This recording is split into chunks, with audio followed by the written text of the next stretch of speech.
Kick back as we take you on a short trip of England's wonderful history and culture. If you've missed out on seeing the Queen on her Golden Jubilee, we can tell you how to get up close and personal with the monarch. Relive histories at galleries and restored palaces. And get your hands dirty at the Potteries Museum in Staffordshire. This and more on Latitudes.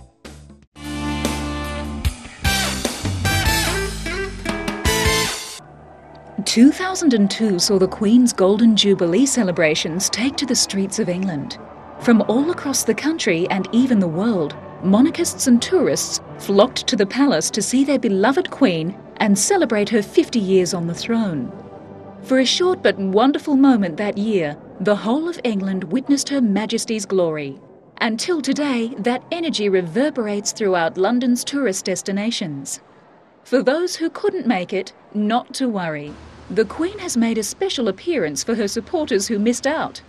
Put on your elegant frocks, clean slacks, shiny shoes and jewellery, and place yourself in Her Majesty's presence. Where, might you say, can you catch the Queen? At the Madame Tussauds, of course. To help commemorate the Queen's Golden Jubilee, London's famous Wax Museum has unveiled a new model of Her Majesty. The new figure of the Queen is the 22nd to be made by the Wax Museum. She was first portrayed in 1928, aged 2. Also on display are the other members of the royal family. Come along with the kids and relatives and take some memorable photos with the other famous royals like Prince Philip and Prince Charles. In fact, why not the whole royal family?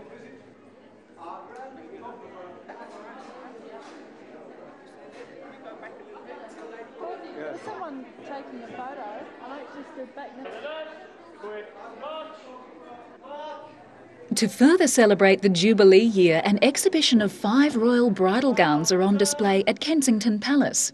It's the first time in almost 30 years that the Queen's elaborately embroidered gown has been on display. A great deal of work has gone into preserving the dress. Pictured here is the Queen on her wedding day wearing the original gown. Every single detail of the dress was recorded, millimetre by millimetre, and an underdress was also made up just as accurately. This means that the lovely dress, which hasn't been seen for such a long time, is now going to happily survive to delight future generations. The Queen Mother's wedding dress was highly fashionable at the time and shows its unique 1920s style. Other dresses on display are those worn by Queen Victoria, Queen Mary and Queen Alexandra. Madame Tussauds also houses many wax models of our beloved idols and admired people. Come and see Whoopi Goldberg and Patrick Stewart, just to name a few. If it's famous sports personalities you want to see, models of David Beckham and Pelé are on display. The Madame Tussauds group employs over 5,000 people. Here at their workshop, artists race around the clock, working on the wax models which will soon be put out on display. Madame Tussauds Waxworks continues to be ranked as the #1 visitor attraction in Europe. Madame Tussauds is also the hub of a huge leisure group. Their attractions range from the giant London Eye Ferris wheel to theme parks all over Britain. If you're ever in England, you surely won't be disappointed at the range of entertaining rides they have. Roller coasters, plunging bombs, as well as a huge plethora of body-throwing air acrobatic rides. One of the most popular rides in the UK is the London Eye. More than 4 million people a year take a ride on this giant Ferris wheel.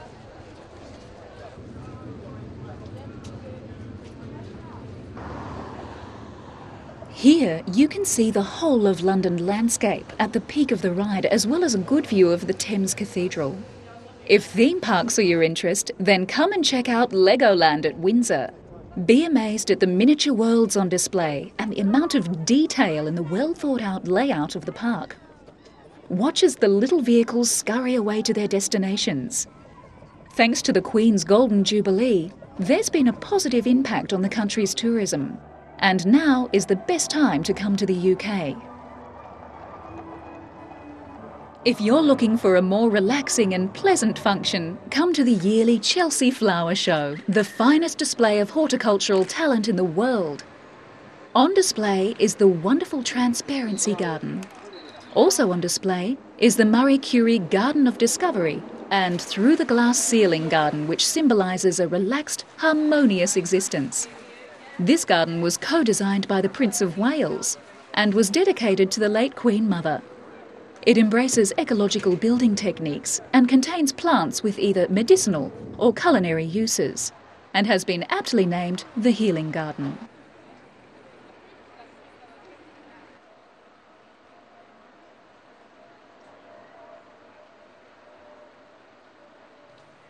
At the Chelsea Flower Show, there are many different exhibitions from all over the world, in fact. You won't be disappointed at the lush scenery, beautiful spectrum of colours and pleasant smells.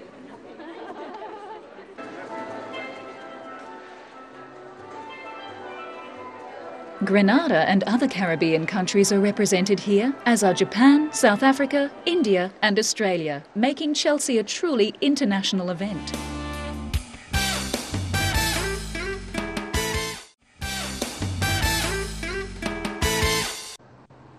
History is very important for people to understand. If you want to relive some of it, then visit the British galleries at the Victoria and Albert Museum, London. This current series of gallery charts the changes in British art, design and lifestyle from the 16th to the 20th centuries. The Victoria and Albert Museum is a treasure house of art and design from the Middle Ages to the present day. See in whole the many precious and valuable objects that belong to some of history's most important people. The Three Graces statue seen here is an artefact of amazing beauty. The museum calls this exhibition the greatest collection of national treasures ever assembled, and surely lives up to that calling. Walk around the museum's many different galleries, all of which run in chronological order. In perfect preservation, the displays include complete period rooms like this mid-18th century music salon from the London home of the Duke of Norfolk.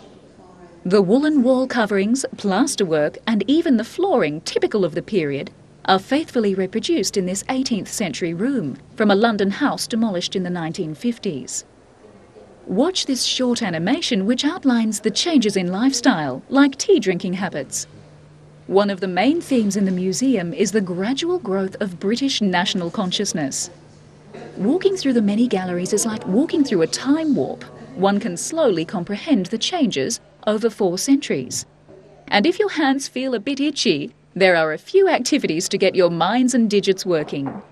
Be amazed at the accurate detail in the replicas and restorations of the numerous items in the gallery's collection. As soon as you leave the museum, you'll be overwhelmed at the amount of wonderful sights you've seen. It's almost like time travel. Elsewhere at the Museum of London, the World City Gallery, rare film and photographs and over 3,000 objects, many previously unseen, are being used to illustrate London life during the 19th century. Here, a computer recreates the vast interior of the Great Exhibition of 1851. Which was the era of Victorian imperial self-confidence. The World City Galleries show both the wealth and glamour and the grinding poverty in London.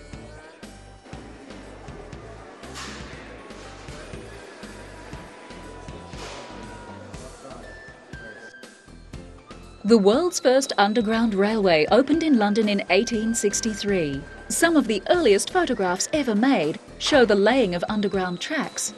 Fully restored vehicles such as this early fire engine are amongst many of the items on display, as well as an early telegraph machine.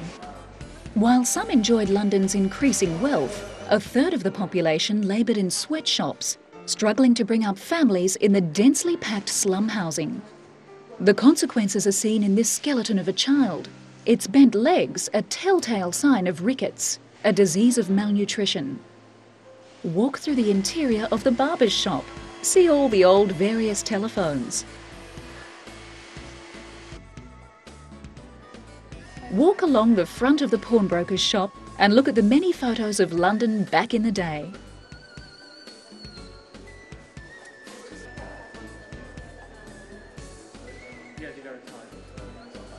The World City Galleries, another great adventure through the sands of time. If you still haven't had enough of reliving the past, come and visit Somerset House, right beside the banks of the River Thames in London. The fountains perform a ballet every half hour, and in winter the courtyard is transformed into a public skating rink. The Somerset House itself is a national treasure, and nearly 1.5 million people visit it each year.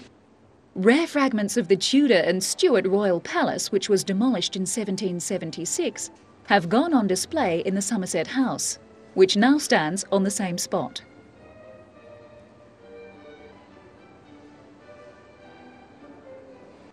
This is a picture of Edward Seymour, Lord Protector of the young King Edward VI.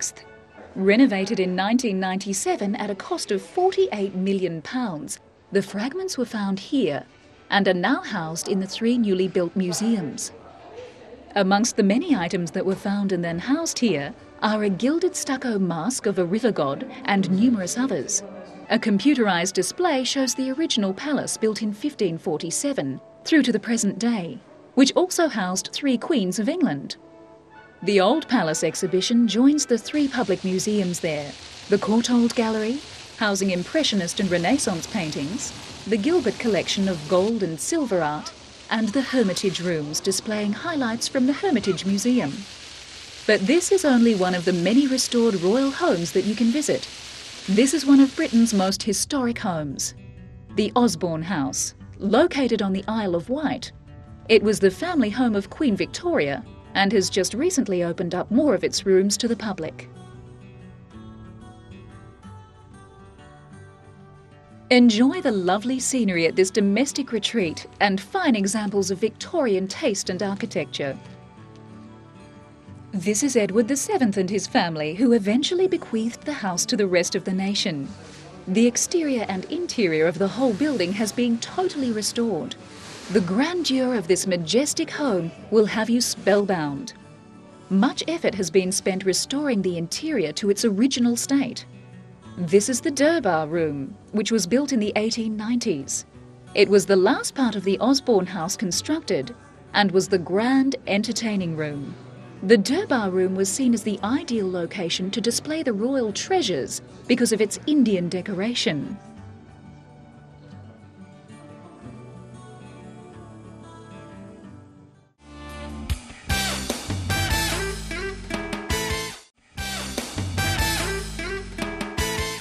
This beautiful model palace from Jaipur was among the gifts which were given as a display of loyalty. Here are her many subjects and an ivory tower sent to her as a gift. The gift boxes are also stunning, adorned with fine detail appropriate to the status of Queen Victoria as Empress of India. It was here in the dining room that Queen Victoria lay in state for some days before her funeral. Outside and on top of the house, you can see Cowes, the capital of the Isle of Wight and its surrounding countryside. Osborne House, one of the jewels of the British Empire, now restored to its former glory.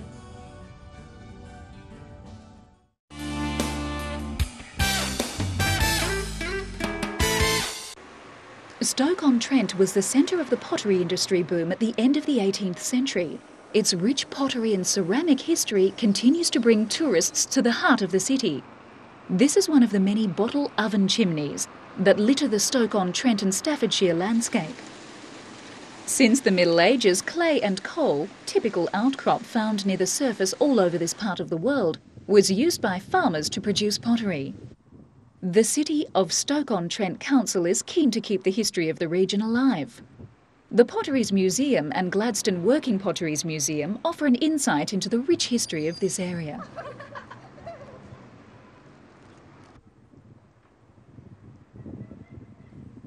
The sister museums give visitors a chance to view a wide selection of some of the world's finest china and ceramicware. Many of the early pot-producing centres, which were quite important towards the end of the 17th century, were actually in someone's backyard.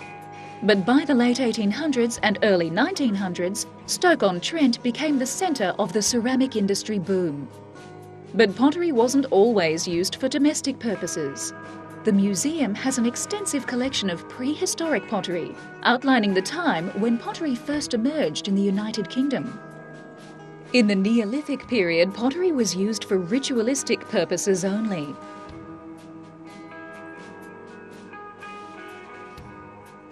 These are models of old-fashioned pottery ovens that would have been found in people's backyards. But as the demand for pottery grew and people made the most of the region's natural resources, production methods rapidly advanced. The shape of the firing oven gradually changed until eventually the round-shape oven with a large chimney became the most popular. These are known as the bottle oven. There are excursions through these bottle ovens every day, and you can peer into them and even see the original sagar pots inside.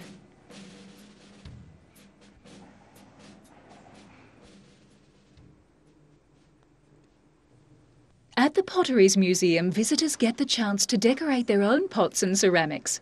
With the growing use and popularity of pottery as an everyday household object, the desire for attractive and decorated pieces emerged. Sit down in peaceful silence and zone into the arts and craft. Whatever you choose, you can decorate the ceramic in many different ways, and even before you fire it, you can paint it using mineral oxides. There are many activities to do here at the Pottery Museum. Even the kids can enjoy themselves painting models of cute animals and various characters. Stoke-on-Trent, at the heart of the UK's pottery industry, was at the forefront of innovation and design, and rapidly made a reputation as a producer of fine china. Pottery houses such as Wedgwood, Spode and Royal Doulton flourished, and are still rated amongst the best in the world today. Figurines became popular when people began to collect pottery for their personal pleasure.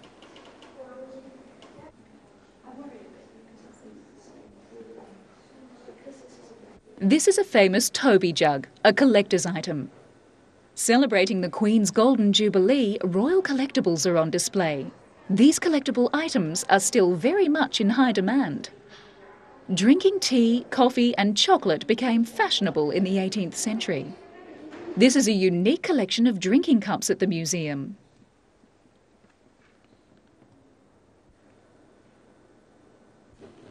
Another popular piece of work here at the museum is the cream jug in the shape of a cow. This whole collection came from one woman who bequeathed it to the museum. What a strange but interesting way to pour cream into your coffee. The Potteries Museum has a large collection of studio pottery on display. The growth of the arts and craft movement has seen pottery become popular as a hobby.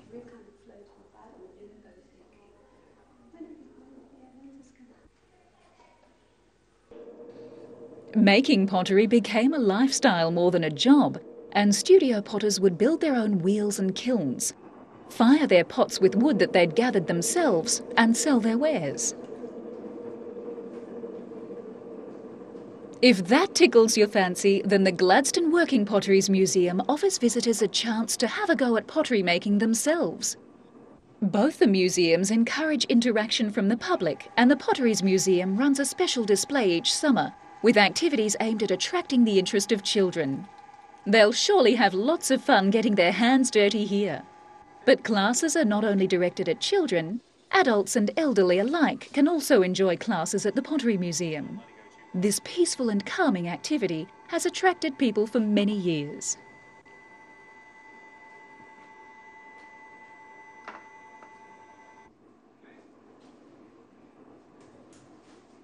Pottery flower art is also offered at the museum. You can learn to create all sorts of different flowery ceramic. Watch and learn as you make petals, roses and the many different flower parts and species that are imitated here. First, the bud is created, followed by the petals, which are then attached around it. The final product are these gorgeous pottery flowers, themselves just as beautiful as the real thing. Funnily enough, one of the main attractions here is an owl. The surrounding display was inspired by this piece of pottery named Ozzy.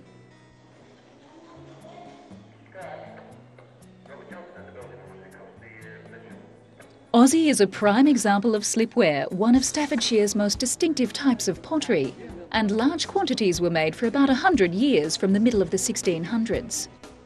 This owl was rediscovered when it appeared on a television antique show. Potters used local buff and red clays to make slipware, and then decorated it with liquid clay or slip before coating it with lead glaze.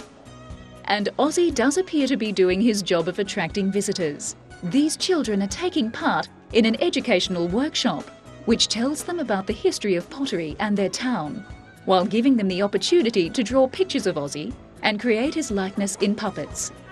For an interesting and educational insight into Staffordshire and the development of pottery, then come and visit the Potteries Museum and the Gladstone Working Potteries Museum for a very insightful and enjoyable time.